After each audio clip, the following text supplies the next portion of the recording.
নমস্কার, পুরাণ জ্যোতি চ্যানেলে আপনাদের সবাইকে স্বাগতম। আপনি কি জানেন, গঙ্গাজল হাজার বছর ধরে রাখলেও কেন নষ্ট হয় না? সাধারণ জল কয়েকদিনেই খারাপ হয়ে যায়, তাহলে গঙ্গাজলের মধ্যে এমন কি রহস্য লুকিয়ে আছে? এর পেছনে কি শুধু ধর্মীয় বিশ্বাস আছে, নাকি রয়েছে এক আশ্চর্য পুরাণ কাহিনী? চলুন আজকের সেই পবিত্র ও রহস্যময় গল্পটি শুরু করা যাক। অনেক অনেক বছর আগে হিমালয়ের পাদদেশে একটি ছোট গ্রাম ছিল। চারদিকে সবুজ বন, পাহাড় আর শান্ত পরিবেশ। সেই গ্রামের কাছেই এমন এক প্রাচীন আশ্রম ছিল, যেখানে এক জ্ঞানী সাধু বাস করতেন। দূর দূরান্ত থেকে মানুষ তাঁর কাছে আসত নানা প্রশ্নের উত্তর জানার জন্য। একদিন বিকেলের দিকে এক কৌতূহলী যুবক সেই আশ্রমে এলো। তার মনে অনেক প্রশ্ন ঘুরছিল।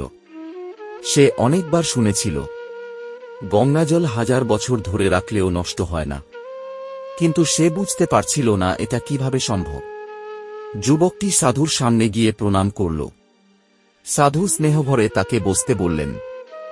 যুবক বলল, গুরুদেব, আমি একটি কথা জানতে চাই।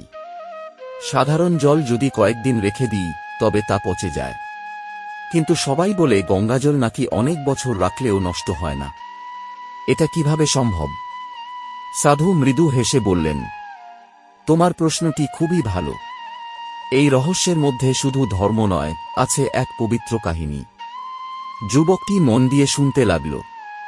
সাধু ধীরে ধীরে বলতে শুরু করলেন। অনেক যুগ আগে দেবলোক ও পৃথিবীর মধ্যে এক মহা ঘটনা ঘটেছিল। তখন স্বর্গলোকে এক পবিত্র নদীর সৃষ্টি হয়েছিল। এই নদীর নাম ছিল গঙ্গা। পুরাণে বলা হয়, গঙ্গার উৎপত্তি হয়েছিল ভগবান বিষ্ণুর চরণ থেকে। তাঁর চরণ স্পর্শ করে যে জল বেরিয়েছিল তা এত পবিত্র ছিল যে দেবতারা সেই জলে নিজেদের পবিত্র করতেন। কিন্তু সেই সময় গঙ্গা স্বর্গেই প্রবাহিত হচ্ছিল। পৃথিবীতে তখনও গঙ্গা আসেনি। অনেক বছর পরে পৃথিবীতে এক মহান রাজা জন্ম নিলেন। তাঁর নাম ছিল ভগীরথ। তিনি ছিলেন খুবই ধার্মিক ও দয়ালু। রাজা ভগীরথের এক বড় ইচ্ছা ছিল। তিনি চেয়েছিলেন গঙ্গা যেন পৃথিবীতে আসে, যাতে মানুষের পাপ ধুয়ে যায় এবং পৃথিবী পবিত্র হয়। এই উদ্দেশ্যে তিনি কঠোর তপস্যা শুরু করলেন।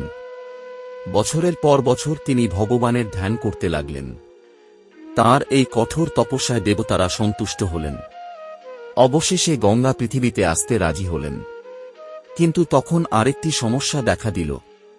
গঙ্গার স্রোত এত শক্তিশালী ছিল যে যদি সরাসরি পৃথিবীতে নেমে আসত তবে পুরো পৃথিবী ভেসে যেত। তখন দেবতারা ভগবান শিবের কাছে সাহায্য চাইলেন। ভগবান শিব দয়া করে বললেন, গঙ্গা প্রথমে আমার জটায় অবতরণ করবে, তারপর ধীরে ধীরে পৃথিবীতে প্রবাহিত হবে। যখন গঙ্গা স্বর্গ থেকে নেমে এলো, তখন ভগবান শিব তাঁর জটায় সেই প্রবল স্রোতকে ধারণ করলেন।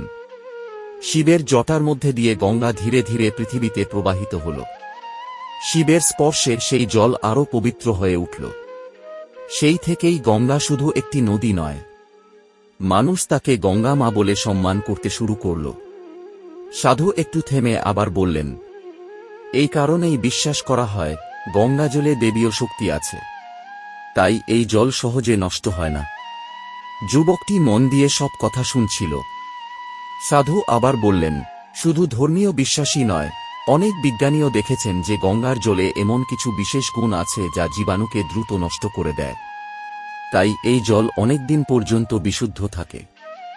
যুবক বিস্ময়ে বলল, তাহলে সত্যিই গঙ্গাজল শুধু সাধারণ জল নয়? সাধু মৃদু হেসে বললেন, হ্যাঁ, গঙ্গা শুধু নদী নয়, মানুষের বিশ্বাস, ভক্তি আর পবিত্রতার প্রতীক। যুবক তখন গভীর শ্রদ্ধায় মাথা নত করল।